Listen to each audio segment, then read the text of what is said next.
ಒಂದು ದಟ್ಟವಾದ ಕಾಡು. ಆ ಕಾಡಿನ ಅಂಚಿನಲ್ಲಿ ಒಂದು ದೊಡ್ಡ ಮರವಿತ್ತು.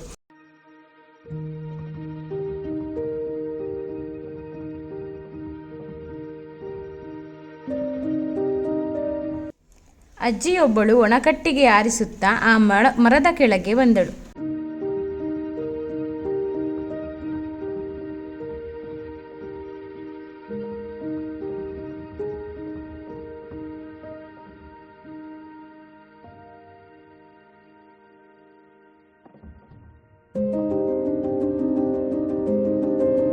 ಅಜ್ಜಿಯನ್ನು ಗಮನಿಸಿದ ಅಳಿಲು, ಕಾಗೆ, ಗುಬ್ಬಚ್ಚಿ, ಕೋತಿಗಳು ಎಂದಿನಂತೆ ಅಜ್ಜಿಯ ಬಳಿಗೆ ಬಂದವು.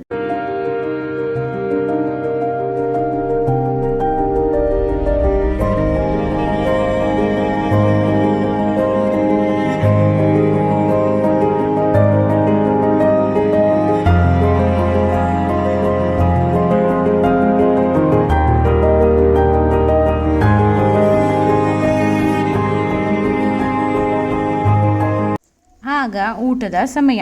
ಅಜ್ಜಿ ಆ ಮರದ ಕೆಳಗೆ ಕುಳಿತು ತನ್ನ ಊಟದ ಬುತ್ತಿಯನ್ನು ಬಿಚ್ಚಿದಳು. ಅಜ್ಜಿ ಊಟವನ್ನು ಬುತ್ತಿಯಿಂದ ತೆಗೆದಳು. ಸ್ವಲ್ಪ ಆಹಾರವನ್ನು ನಾಯಿ ಮತ್ತು ಪಕ್ಷಿಗಳಿಗೆ ನೀಡಿದಳು.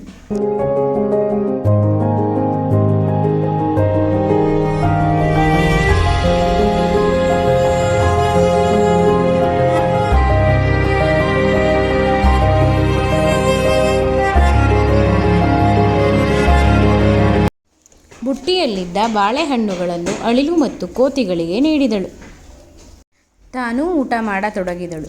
ನಡುವೆ ಪ್ರಾಣಿ ಪಕ್ಷಿಗಳ ಜೊತೆ ಮಾತನಾಡುತ್ತಾ ಸಂತೋಷ ಪಡುತ್ತಿದ್ದಳು. ಅದೇ ಸಮಯಕ್ಕೆ ರಾಜನ ಸೇವಕರು ಆ ಮರದ ಬಳಿಗೆ ಬಂದರು. ತಾವು ತಂದ ಊಟದ ಬುತ್ತಿಯನ್ನು ಬಿಚ್ಚಿದರು. ಹೊಟ್ಟೆ ತುಂಬ ತಿಂದರು.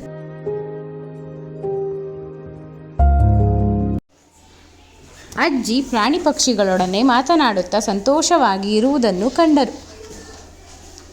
ಒಬ್ಬ ಸೇವಕ ಅಜ್ಜಿಯನ್ನು ನೋಡಿ,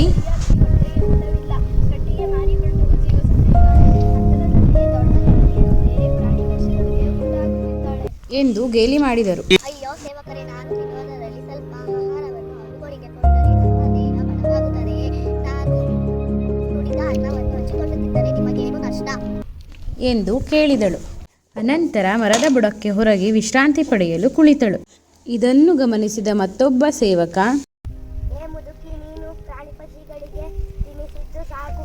ಈಗ ನಾವು ಈ ಮರವನ್ನು ಕಡಿಯಬೇಕು. ಇದು ನಮ್ಮ ರಾಜನ ಆಜ್ಞೆ ಎಂದು ಹೇಳಿದನು. ಈ ಮರವನ್ನು ಯಾರೂ ಕಡಿಯುವಂತಿಲ್ಲ. ಇದು ನನ್ನ ಪ್ರೀತಿಯ ಮರ. ಇದು ಎಷ್ಟೋ ದಾರಿ ಹೋಕರಿಗೆ ನೆರಳು ನೀಡುತ್ತಿದೆ. ಪ್ರಾಣಿ ಪಕ್ಷಿಗಳಿಗೆ ಆಸರೆಯಾಗಿದೆ. ನೋಡಿ, ಅಲ್ಲಿ ಮರದ ಮೇಲೆ ಪ್ರಾಣಿ ಪಕ್ಷಿಗಳ ಗೂಡುಗಳಿವೆ. ಅವುಗಳಲ್ಲಿ ಮರಿಗಳಿವೆ.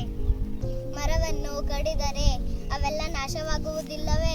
ಹೋಗಿ ಹೋಗಿ ನೆಲಕ್ಕೆ ಉರುಳಿರುವ ಮರಗಳನ್ನು ತೆಗೆದುಕೊಂಡು ಹೋಗಿ ಎಂದು ಹೇಳಿದಳು.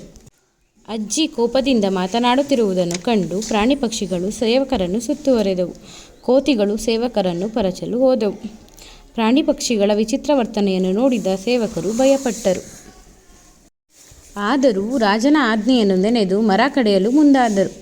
ಮತ್ತೆ ಕೋತಿ ಕಾಗೆಗಳು ಸೇವಕರನ್ನು ಕಚ್ಚಿ ಕುಕ್ಕತೊಡಗಿದವು. ಪ್ರಾಣಿ ಪಕ್ಷಿಗಳ ಕೋಪ ಕಂಡು ಸೇವಕರು ಕಂಗಾಲಾಗಿ ಅರಮನೆಯ ಕಡೆ ಓಡಿದರು.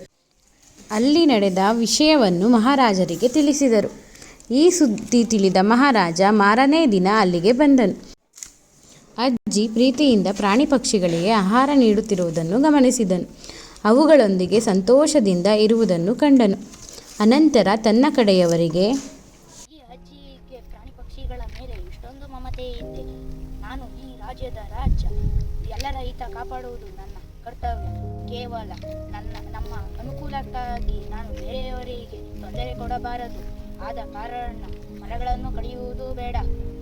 ಇನ್ನು ಮುಂದೆ ನಾವು ಎಲ್ಲರೂ ಇನ್ನೂ ಹೆಚ್ಚು ಮರಗಳನ್ನು ಬೆಳೆಸೋಣ. ಪ್ರಾಣಿ ಪಕ್ಷಿಗಳನ್ನು ರಕ್ಷಿಸೋಣ. ಎಲ್ಲರೂ ಬನ್ನಿ, ಅರಮನೆಗೆ ಹಿಂತಿರುಗಿ ಹೋಗೋಣ ಎಂದು ಹೇಳಿ ಹೊರಟನು.